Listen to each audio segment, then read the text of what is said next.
Bismillah, walhamdulillah, wassalatu wassalamu ala rasulillah Sayyidina Muhammad wa ala alihi wa sahbihi ajma'in, amma ba'd. Para jamaah rahimakumullah, fungsi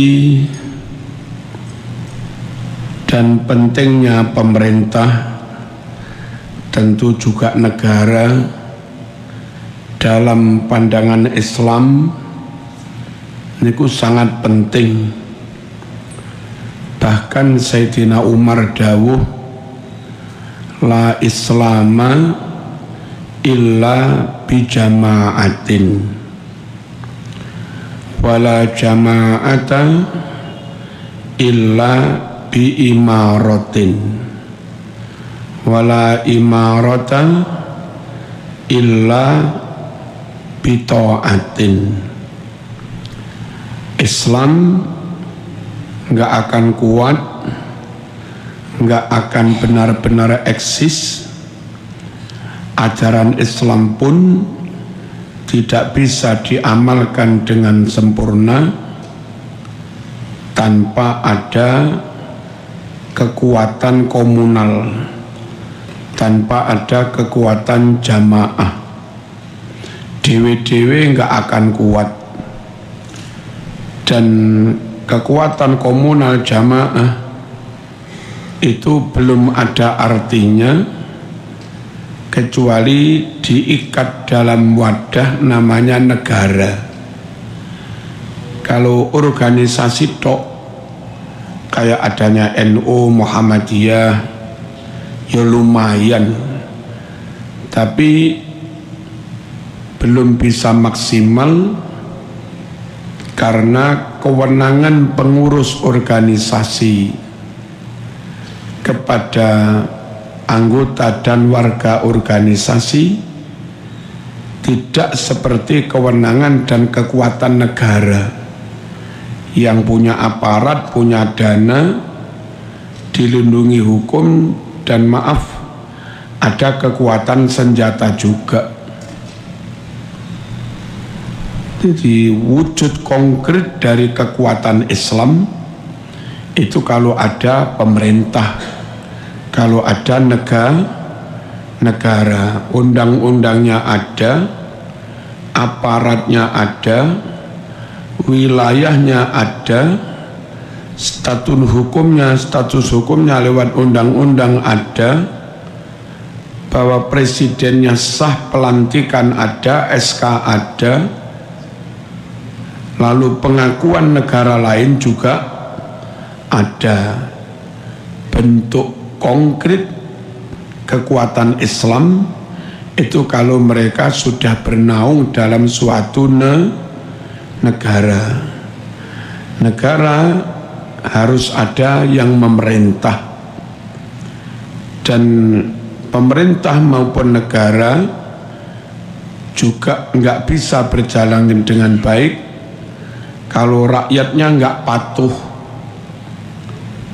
Supaya rakyat ini patuh, maka edukasi memahamkan rakyat bahwa hidup bernegara itu penting.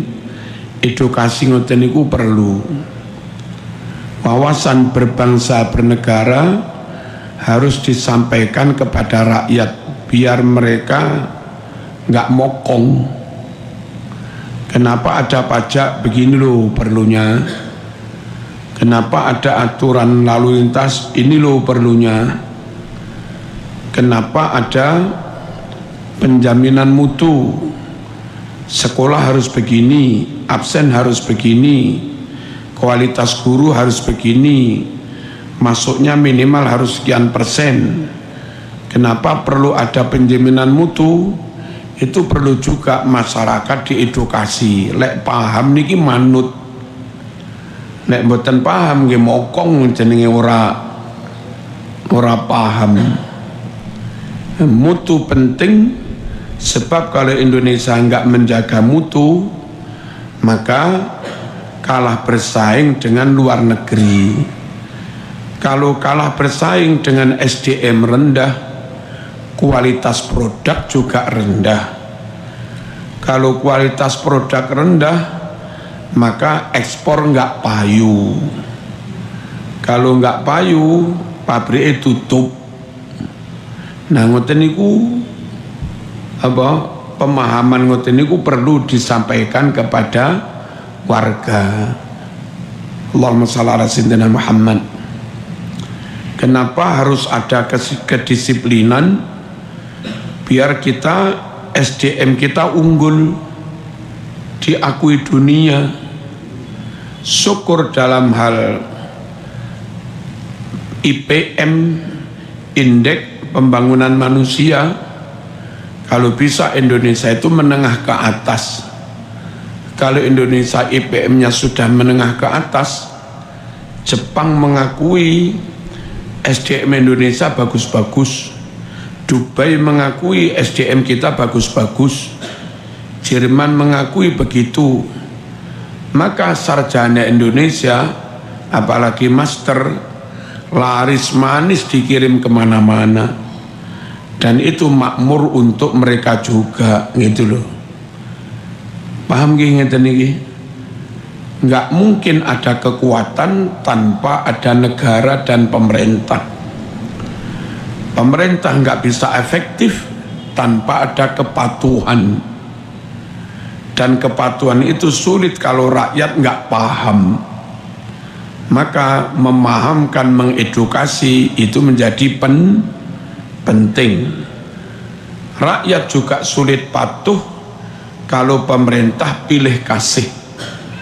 Kalau pemerintah dalam penerapan hukum tebang pilih. Kalau pemerintah dalam memberi peluang kerja pilih-pilih, nggak adil, diskriminatif. Tentu mereka yang merasa diperlakukan tidak adil, mereka mesti mokong. Nek kepingin benar-benar rakyat patuh, pemerintah harus berusaha sekuat tenaga, seadil-adilnya, semaksimal mungkin. Nah, rakyat atau kelompok nggak boleh secara sepihak demo menghakimi pemerintah, dihakimi sebagai pemerintah yang dolim, lalu didemo berjilid-jilid. Alasannya pemerintah dolim. Untuk menvonis pemerintah itu sudah benar atau tidak, dolim atau tidak bisa diputuskan sepihak. Harus duduk bersama.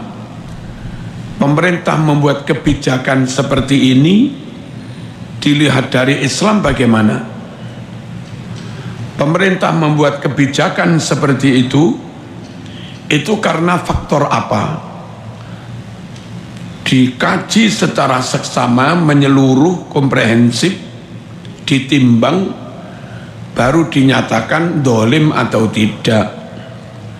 Nah, beberapa kelompok iku ono mung protes. SBY naik diprotes. Mungkin ganti Jokowi selagi pirang wulan ya diprotes maneh.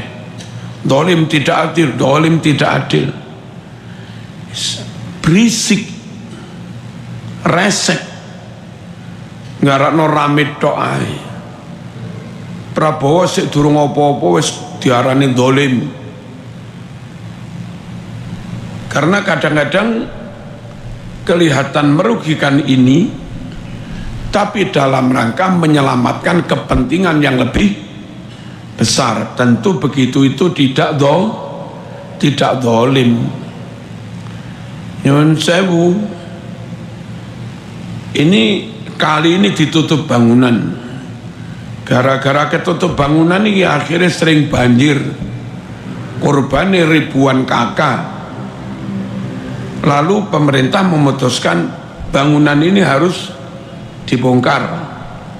Dibongkar itu dia bangunan itu legal apa ilegal? Kalau legal dibeli tanahnya dan harus mau untuk kemaslahatan umum, lalu sesuai dengan harga yang pantas. Kalau misalnya ilegal, ya nggak bisa minta ganti rugi, ya paling-paling hanya pesangon diwe sakmene ki bangun kono menedok.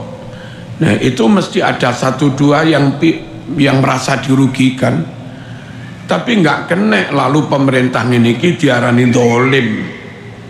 Karena itu terpaksa dilakukan. Pertama, kamu ilegal, yang kedua bangunanmu merugikan orang banyak. Ketika orang ini bengok-bengok, dolim, nggak bisa dibenarkan. Nah, kelompok-kelompok tertentu dari yang ngaku nasab tertentu itu senangnya bengok-bengok, senengani langsung menvonis dolim. Mestinya duduk bersama MUI, mereka NU, Muhammadiyah, tokoh-tokoh menimbang kebijakan yang diambil pemerintah itu dolim apa enggak, benar apa enggak. Ojo dihakimi sepihak. Sekali lagi, kekuatan itu kalau ada negara dan pemerintah yang efektif. Pemerintah nggak bisa efektif kalau nggak ada kepatuhan. Kepatuhan nggak ada kalau rakyatnya nggak paham dan pemerintahnya nggak adil. Maka pola komunikasi yang baik, sistem informasi yang benar, merangkul pihak-pihak yang dipercaya umat itu menjadi penting untuk itu tadi, memahamkan. Sampun, Allahumma shalli ala sayyidina Muhammad. Nah, ada beberapa pihak mungkin karena salah pahamnya itu Indonesia negara kafir, tidak berdasar Quran hadis, hanya berdasar Pancasila, kafir. Nah, dari macam-macam isu-isu pemikiran ngoten niku, akhirnya orang awam itu benar-benar anti negara, anti pemerintah, melawan pemerintah, melawan negara. Berangkat dari sikap ngeten niki, akhirnya ngurus KTP ra gelem, nikah kon resmi ya ra gelem. Nikahnya mesti siri, dinikahnya kiai ini setempat tanpa surat. Terus bangun ya bangun ngono ae tanpa IMP, sakarpe dhewe. Ngeten iki mboten sae. Nyuwun sewu, haji pun haji swasta, nggak gelem haji yang dikelola negara. Ini mboten bener. Haji budal dhewe. Tang mriko ada masalah, ada kasus loro nemen. Akhirnya yang ngurus sampai tuntas, sampai diurus di rumah sakit, dipulangkan ke Indonesia. Yang ngurus juga pemerintah Indonesia lewat kedutaan. Kalaupun diurus Saudi, nanti kepulangannya juga tetap dibiayai Indonesia. Ini wong nggak bener, menentang pemerintah. Kon daftar KTP ra gelem, kon daftar haji resmi ra gelem, khawatir kon bayar biaya opo. Padahal ketika ada masalah, nyun sewu juga ngerepoti pemerintah. Paham nopo wonten ngene? Halo. Yang ini buatan adil, nggak mau berkontribusi kepada negara, tapi enek repote njaluk diurusi negara. Loh, harusnya wong niku lek ono masalah nyuwun diurusi negara, tapi dia juga patuh berkontribusi, patuh bayar pajak, ngurus KTP kepada negara. Nah ngoten niku. Paham nggih? Wong gara-gara enggak duwe KTP nggih mboten iso haji. Bangsa Rohingya itu hidup tanpa punya KTP, enggak punya status kewarga negaraan. Ya ora iso budal haji. Wong haji itu harus pakai visa. Orang bisa ngurus visa lek duwe paspor.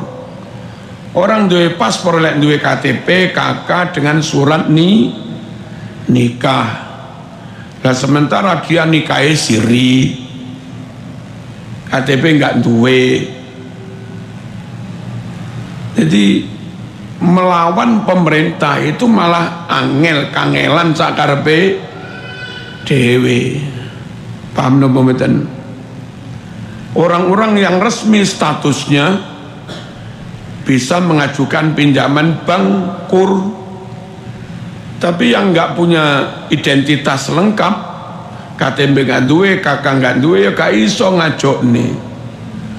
Akhirnya usahanya ya saono, golek-golek rongsokan, nggak bisa akses modal. Harus diawali pemahaman negara itu penting, Mas. Manut negara itu penting, punya status yang jelas itu ya penting. Ngono lho. Meskipun itu nun sewu menurut kamu nggak jadi pitakon, kan bolak-balik ngono, nggak jadi pitakon kubur KTP. Allahumma shalli ala sayyidina Muhammad. Nikah lek siri mawon boten resmi, boten legal, gak lewat mudin, gak lewat KUA. Setelah nikah ya tanpa ada surat nikah. Niku mungkin nggih repot kalau statusnya digantung sing lanang, lah piye nasibe sing wedok? Kalau dia nikah resmi di negara, tahu-tahu didolimi sing lanang, digantung nggak dibelanjani, ya nggak dipegat, maka perempuan itu bisa ngajukan cerai ke pemerintah, dan keputusan cerai oleh hakim agama itu sah, sehingga statusnya dia perempuan janda. Nanti kalau idahnya habis boleh nikah lagi dengan orang lain. Tapi kalau dia nikah siri tanpa surat, karo sing lanang yo nggak diopeni, nggak dibelanjani, anak lahir yo gak disambangi, yo nggak dipegat, terus ya nopo carane nyari solusi hukum? Ngotot njaluk sing lanang megat, sing lanang yo ora gelem megat, tapi yo tetep gantung. Halo, ngajukan gugat ke pengadilan nggak ada bukti, nah, repot. Jadi uangnya ojo ngelakoni sesuatu yang akhirnya nggak repot sakarepe dewe, nggak repot ya awake dewe. Rabi resmi, ojo kok rabi terus apa itu mau sirri. Allahumma shalli ala sayyidina Muhammad. Lalu sulit sekali orang nikah siri itu jujur, mesti ditutup-tutupi. Ada tokoh penting pejabat kita itu pas punya istri saya haji, itu ada orang cantik banget tapi bertato, haji jadi petugas. Lah kok bisa wong wedok bertato nggak ngerti manasik, kok bisa lulus jadi petugas? Ternyata itu istri sirinya seorang pejabat. Nah, si pejabat itu mesti menutup-nutupi, khawatir konangan buat tua. Nah ya toh, khawatir konangan masyarakat. Posisi itu dimanfaatkan oleh istri yang gak resmi ini. Mas, saya minta 1 miliar. Lek ora aku bengok neng medsos loh. Jenenge pejabat mas, wedi banget lek bojone bengok. Bojo sing resmi boro-boro diwe duit 1 miliar 50 juta, enggak pernah. Tapi dengan status enggak jelas itu malah bisa narget 1 miliar mas, 1 miliar mas. Lek enggak aku bengok loh. Apalagi kadang istri yang enggak resmi itu dipasrai kon mengelola hasil korupsinya.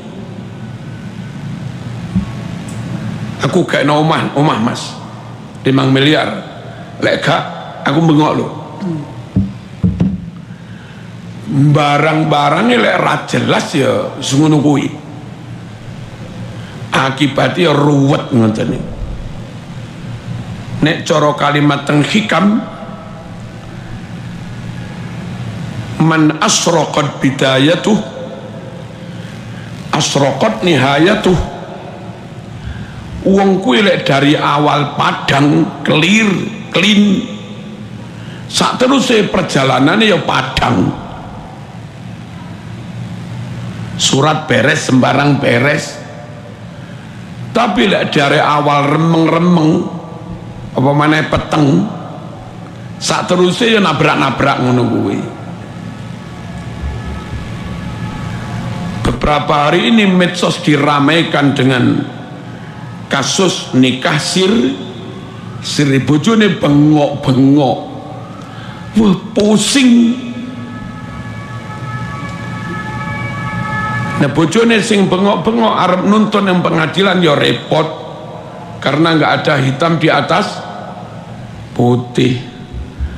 Dan ini pelajaran buat kita semua. Wis talah opo-opo itu mending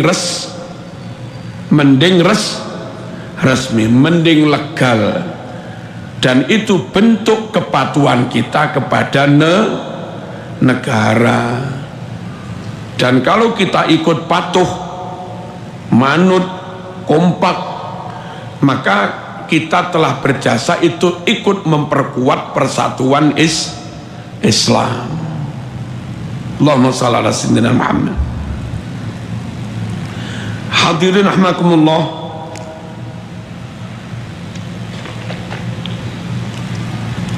kiai kados kula disuwun bagi waris niku yang repot. Kalau waris kami bagi wis sakmene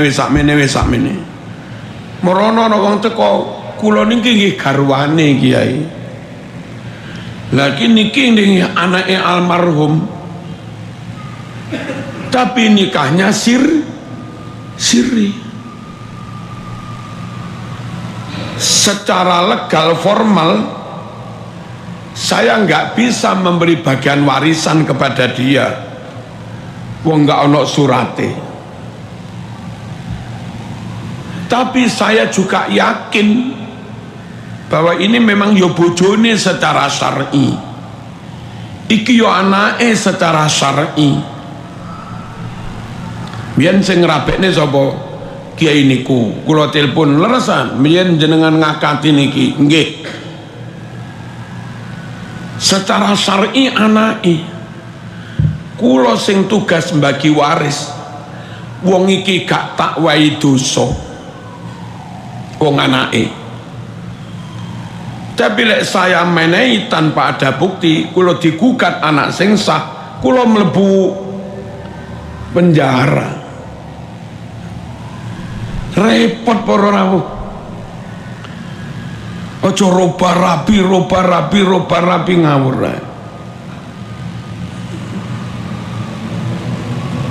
Allahumma shalli ala sayyidina Muhammad. Kula niki nate disowani Ustadzah sinten nek mboten lempat Mergosono Gang 7 ke rumah ngantar anak terlantar. Anak wedok ini umur sekitar 12, uripe ning alun-alun ngono, urip saonoe anak terlantar. Kondisi hamil.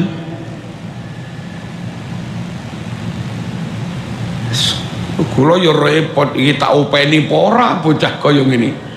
Ora tak openi ku yo dititipno kat. Piye repot. Akhire nggih pun mboten napa-napa kula openi. Terus bocah niki wangsul teng Mergosono kira-kira 10 hari. Balik teng kula niku sampun keguguran.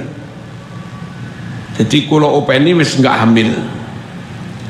Kula sekolahane diulang Quran sampai lancar maos Quran ya sergep salat. Nah, bapakmu iku sapa, alamat endi? Gitu kok Kiai. Bapak kula nate rabi teng Blitar. Bapak kula nate rabi teng Lumajang. Bapak kula nate rabi teng Malang. Sedaya niku tanpa surat. Sing rabi tiang Malang gak ada putra kula niki. Terus bapak mulai neng Malang neng di biasa. Kadang-kadang tengene lampu merah pasar Gadang niku Kiai. Mados penumpang ngoten niku lho nyebrang tiang. Kula padosi ketemu. Terus kula, Pak, kula marzuki bla bla bla bla bla, anak jenengan dititip nenten kula. Karep kula ben melok-melok tanggung jawab. Tibake bapak ya super ruwet niku. Neng Blitar ngendok, neng Lumajang yo ngendok, dan semuanya tanpa status legal. Repot tuh ngeten iki. Halo. Sampun kula sekolahaken teng sanawiyah Sunan Kalijaga. Maca Quran nggih.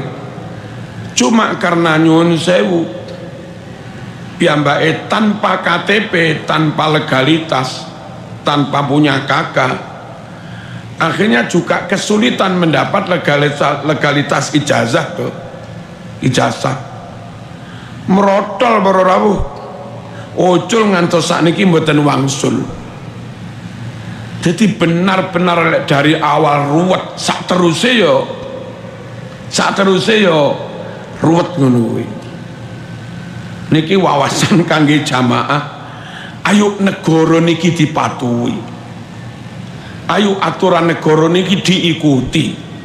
Wong aturan itu dibuat untuk kebaikan rakyatnya. Tentu ono biaya titik-titik ini wajar. Mboten teng mriki tok. Wau kula budal teng mriki buka HP enten berita. Tak kira Saudi niku listrik gratis. Lah tibake mboten. Masjid Nabawi niku koyok-koyok gratis-gratiso. Niku setiap bulan listriknya bayarnya 35 miliar. Jadi gue anu bayar, dikira sing bayar Indonesia tok, masih Saudi yo bayar. Cuma mereka ini sistem bayarnya gak langsung koyok-koyok bayar mboten. Mereka ini ku sak piring regane larang, lho. Mereka bakso 10.000, mereka bakso dengan menu yang sama sekitar 20 real, 80.000. Zaman tuku tasbih teng mriki produksi bangil niku sak gendel paling 15.000. Mereka sak gendel 5 real. Piro kuwi? 16/5 iku piro? Akeh wis.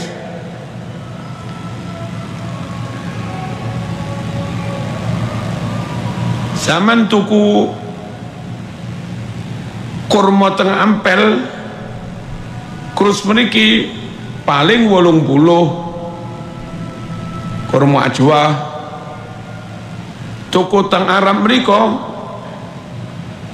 nggih setidaknya 50 real sing rada murah-murah kuwi. 50 real 200.000. Mriko kaya-kaya Arab iki lho rene bayar pajak.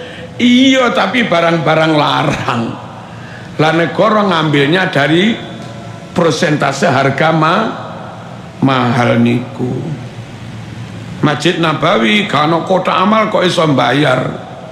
Ngawur ae. Wong ke Saudi itu bayar visa. Visane gak murah Mas, paling saiki ya 1,5 juta sampai 2 juta. Ping jutaan jamaah. Dari pemasukan visa itu triliun Mas.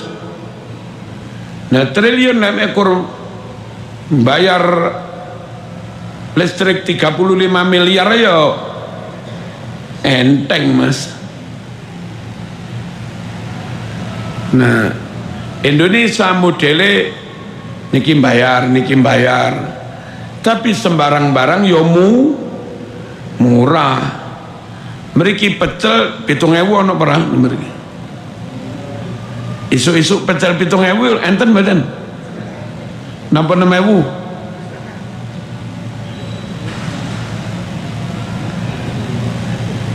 Ya, cara real ekor 1,5 real. Iku wis wareg Mas. Ning Saudi 2 real oleh weci siji.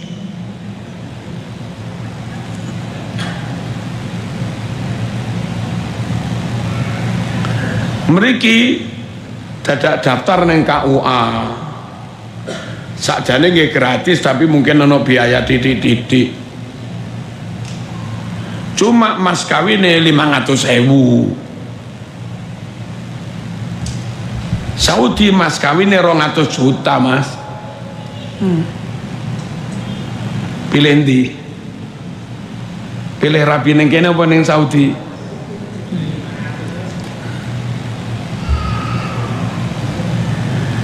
Ojo kok gara-gara neng kene bayar terus akhirnya sampean menentang negara. Ojo. Pun dihitung kali pemerintah rakyatku kemampuan ekonomi ini sakmene. Mending di model titik-titik bayar titik mawon, tapi sembarang barang rego yo murah daripada ketorone gratis tapi harga-harga mahal. Allahumma shalli ala sayyidina Muhammad. Teng mriki ngontrak bayar 500 seono. Ngontrak kamar lho. Nggih. Bayar 1 juta wis rada apik. Teng mriko bayar kontrakan sekitar 6 juta. Teng mriki guru MI gaji 400.000 lemu-lemu. Nggih. Pegawai takmir ngeten iki gaji 1 juta, 1,5 juta lemu-lemu.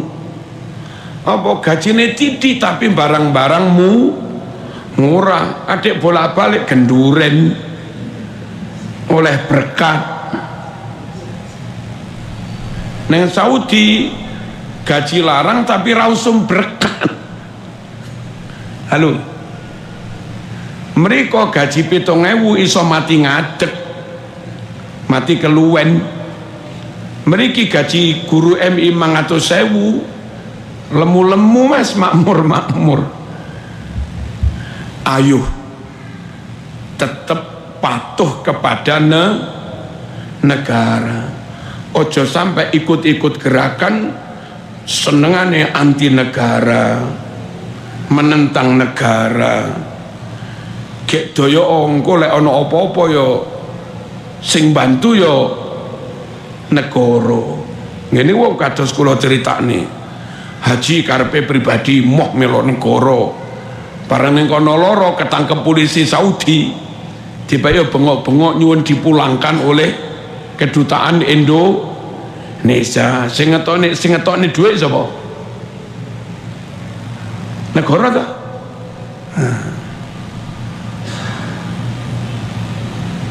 Rumah nggih diupayakan suratnya jelas. Motor BPKB nggak jelas nggih bahaya. Sakniku usumi motor bodong. Beli motor murah tanpa BPKB. Mekur STNK tok. Niku sangat mungkin motor colongan atau motor ngerampas neng dalan. Dirampas dijaluk sa STNK nih, tapi tanpa BPKB, atau ngemplang utang neng bank, nggak gelem nyicil neng bank. Terus akhirnya ono STNK netok tanpa ada BPKB. Nah, tiang nyekel kendaraan tanpa surat niku iso-iso ruwet neng dalan dijaluk wong iki sepedaku. Jareke nek sepedaku endi buktine? Wong padha-padha gak nyekel surat. Umpamane bojo siri, bojone Mas Khirom wayu tanpa surat. Jere iki bojoku iki. Jere sampean bojoku ngawur endi surate? Geger ora. Mengke di sekolah nih ya repot, wayah dirabekne ya repot. Halo, karena nggak ada surat. Bagi waris nggih repot, sembarang repot boro-boro. Salah satu dari misi penting syariat Islam niku hifdzun nasli, menjaga keturunan.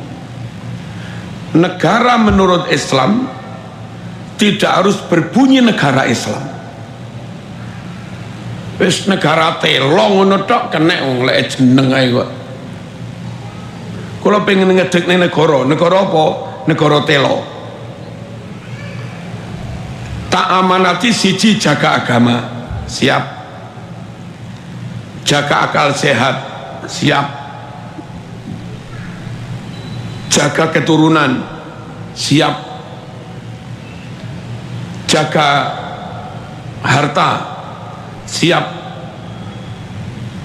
Jaga kehormatan, siap. Itu namanya al-maqasidul khamsah. Nah, ora kudu berbunyi negara Islam, pokok sanggup ngelakoni 5 perkara itu jalan. Indonesia niki negara yang nggak harus berbunyi negara Islam, tapi insya Allah 5 titipan amanah niku dilakoni meskipun belum bisa maksimal. Pertama, amanah jaga agama. Terus terang berorawuh pola cara menjaga kehidupan agama Islam seperti yang ada di Indonesia, berkolaborasi antara pemerintah lewat Depak bersama kekuatan masyarakat, ada NU, ada Muhammadiyah, macam-macam bareng ngopeni lan joko agomo. Ternyata niku lebih efektif daripada model Malaysia full kerajaan yang menghandle agama, model Saudi full kerajaan yang menghandle agama. Kerajaan itu loh personilnya terbatas, SDM-nya terbatas, dananya juga terbatas, akhirnya nggak mampu. Malaysia turun nomor rawuh persentase muslimi. Malaysia ini garis sekitar 63%. Sementara Indonesia kolaborasi yo pemerintah, yo masyarakat, ada NU, Muhammadiyah, ada MUI, ada majelis-majelis, ada pondok-pondok, ada tahlilan, ada kenduren, ada macam-macam. Oh niku akhirnya Islam ngeremboko terjaga mulai pusat sampai bawah, mulai Sabang sampai Merauke. Lek teng mriki enek tahlilan, masih ning Wagir kono yo ono tahlilan nggih napa nggih? Nggih. Dan Islam kita tetap di kisaran 90 kurang sedikit. Indonesia, negara Indonesia diamanati jaga agama, siap. Pembangunan masjid paling akeh itu di Indonesia. Dan nggak hanya negara yang bangun masjid, swasta, NU bangun, Muhammadiyah bangun, pribadi-pribadi, kelompok-kelompok masyarakat, yayasan bangun, bahkan Cina non muslim itu karena aturan akeh sing bangun masjid mas. Bentul ini non muslim Philip Morris tapi yang bangun masjid mas. Iya bro, Gudang Garam itu non muslim tapi masjidnya ya akeh. Terus apa rokok apa Sampurna, Cisamsu, Jarum yang bangun masjid padahal non muslim bose. Pabrik Ciwi, terus apa mana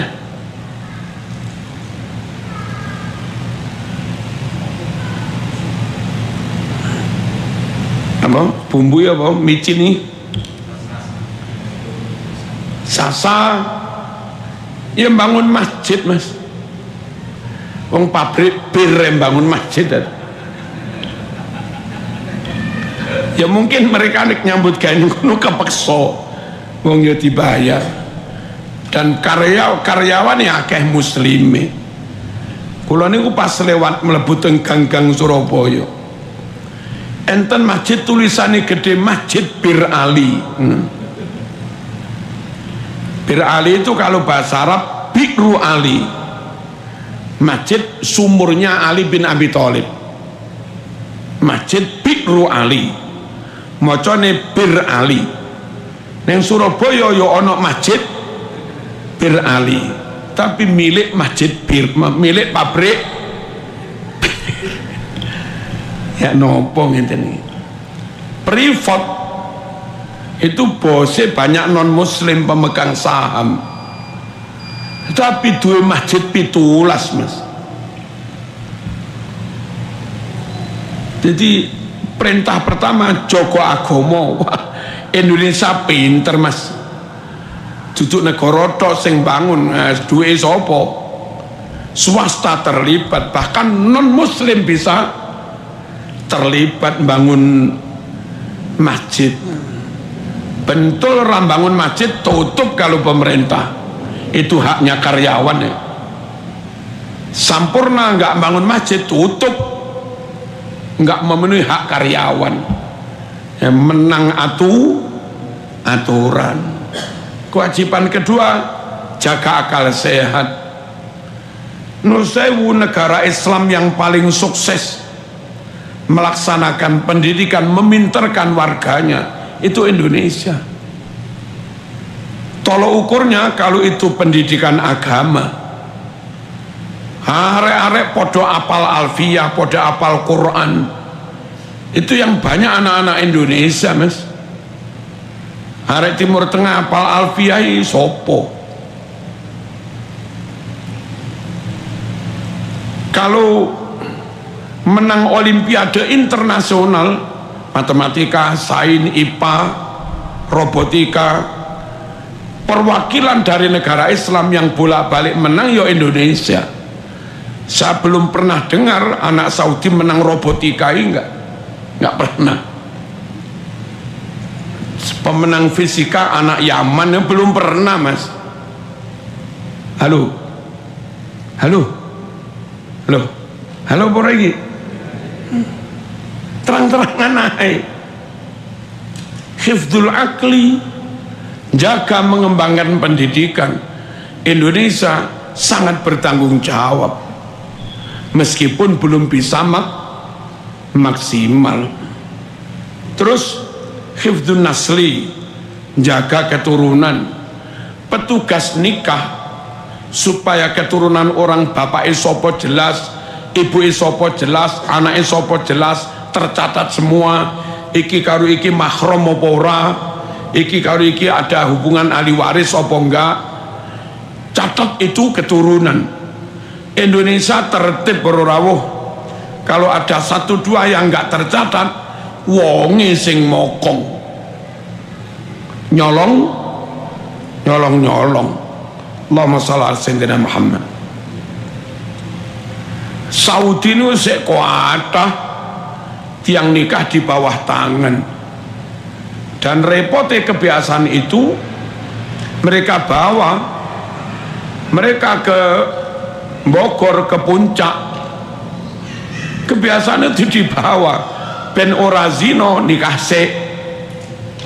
Mari ngono liburan yang puncak Bogor kono 2 wulan, mulai bojone dipegat, mau meteng bora gak urus wis.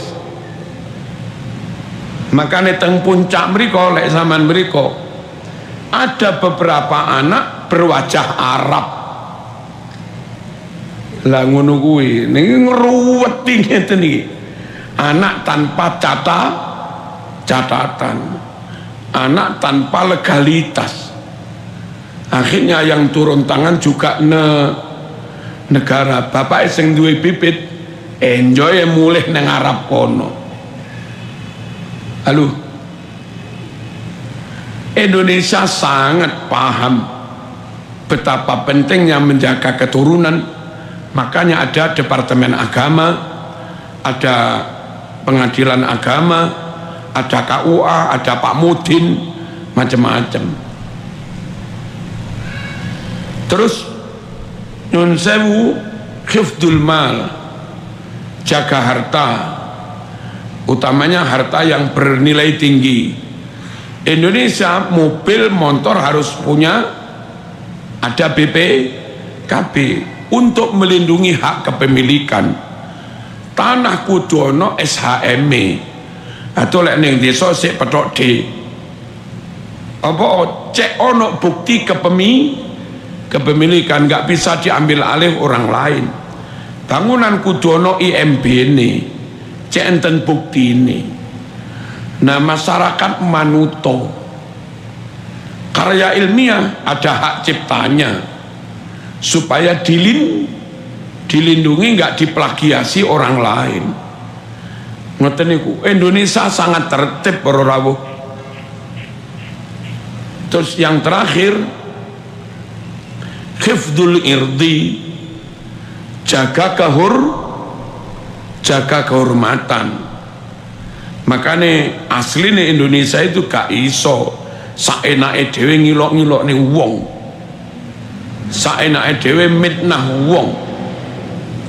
Untungnya sing difitnah iki sabar. Gus Dur diilok-ilokne buta mata buta hati meneng. Andai itu biar Gus Dur gugat, kena pencemaran nama baik, dan pasal itu penting untuk melindungi harga diri orang. Ben boten di napa? Ben boten di fitnah. Moro-moro rame-rame dibuli, dipersekusi. Untungnya sing dibuli menengai ngalah sabar. Itu andai dianggukan ada pasalnya. Pelecehan apa? Pencemaran nama baik niku. Nah, kadang tiang niku nggak gelem patuh kepada negara Indonesia. Alasannya Indonesia nggak Islami, negara Pancasila. Tak jawab, mbuh mau arani negara Islam apa enggak? Tapi yang jelas 5 amanah syariat Islam itu di Indonesia dilaksanakan dengan baik. meskipun belum maksimal. Perkara kurang makmur, jangan dikira Saudi makmur semua. Nah, saman ruwe mek kurang Mekah hotel dur-dur. Saman nggak ngerti hotel itu tiba-tiba milik orang Amerika, Mas. Manggen ning Saudi sing sugih ya bos-bos Amerika itu. Saman pengen roh Saudi dewe neng desa-desa Badui-Badui niku ya luwih ngenes timbang wong blimbing dodol gorengan, Mas. Mereka mungkin megang duit tapi hidup berteduh wis neng tenda ngono tok apa anane. Teng mriki sak soro-sorone wong sik duwe omah, sik iso mbayar kos. Lamun orang duwe omah matur neng takmir ae, kula nunut nggih, kula sanggup adzan, kula sanggup ngepel, monggo. Sik turu neng karpet, Mas. Ngene iki kan yo anget ya. Allahumma shalli ala sayyidina Muhammad. Pun intine 2 hari ini rame kasus ruwet antara suami istri, tapi nikah siri. Pelajaran buat kita semua, ayo mengikuti aturan yang ada, ayo kita hormati pemerintah, ayo kita support, kita dukung NKRI harga mati. Kalau negara ini kita dukung dan tetap eksis para rawuh, negara ini kuat, nyun sewu jenengan urip ya penak, mangke 50 tahun ke depan buyut panjenengan uripe ya tetep penak, dilindungi oleh negara. Lek negara ini mau serang terus, mau ilok-iloknya terus, mau kafir-kafirnya terus, rakyat umat jamaah mau doktrin Indonesia negara kafir, suwe-suwe semakin banyak rakyat Indonesia yang melawan bangsanya sendiri, yang menentang negaranya sendiri. Dan kalau semakin kuat, semakin banyak mereka yang marah melawan negaranya sendiri, disulut isu sedikit derwis perang saudara. Lelek perang saudara remek kabeh, menang jadi arang, kalah jadi apa? Kalah jadi abu, podo remek. Sakniki Sudan perang saudara. RPF opo ya? Kalau mboten ngerti. Mereka membunuh berapa ribu rakyat. Ini kelompok nomor. Akhirnya pihak tentara resmi negara nggak terima, juga mengirimkan pasukan pesawat tempur membunuh mereka juga. Kayak podo Sudane, podo Islami, podo la ilaha illallah. Sing kelompok niki didukung Rusia, sing kelompok niki didukung Amerika. Rusia bati senjatane payu, Amerika bati guyang-guyu senjatane payu. Wong Sudan ngono iku lho Mas, lek perang saudara. Ampun lah, ampun. Ngoten nggih. Nek jamaah sabilillah kudu tetep NKRI harga mati. Niki wakaf dari Mbah Maskur. Mbah Maskur dapat wakaf ini karena Mbah Maskur iso wakaf ini dapat hadiah dari negara. Kenapa Mbah Maskur dapat hadiah dari negara? Karena Mbah Maskur ikut memperjuangkan kemerdekaan. Mbah Maskur ini pimpinan pasukan sabilillah. Sampean enak disabilillah, jamaah disabilillah, nyaman disabilillah, ini hasil jerih payah pahlawan nasional membela negara NKRI. Dadak sampean neng kene ceramah anti Pancasila, tak kampleng sampe.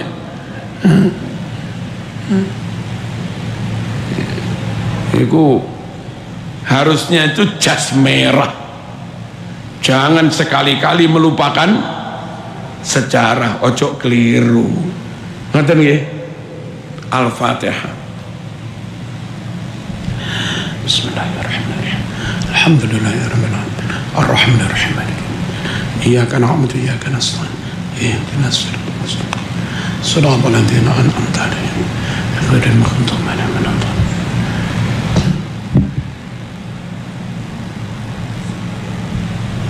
Alhamdulillahi rabbil alamin. Allahumma salli wa sallim ala sayyidina Muhammad wa ala alihi wa sahbihi ajma'in. Rabbi fanfa'na bi barakatihim wahdinal husna bi hurmatihim wa amitna fi tariqatihim wa mu'afatin minal fitan. Wa sallallahu ala sayyidina Muhammad walhamdulillahi rabbil alamin. Amin. Assalamualaikum warahmatullahi wabarakatuh.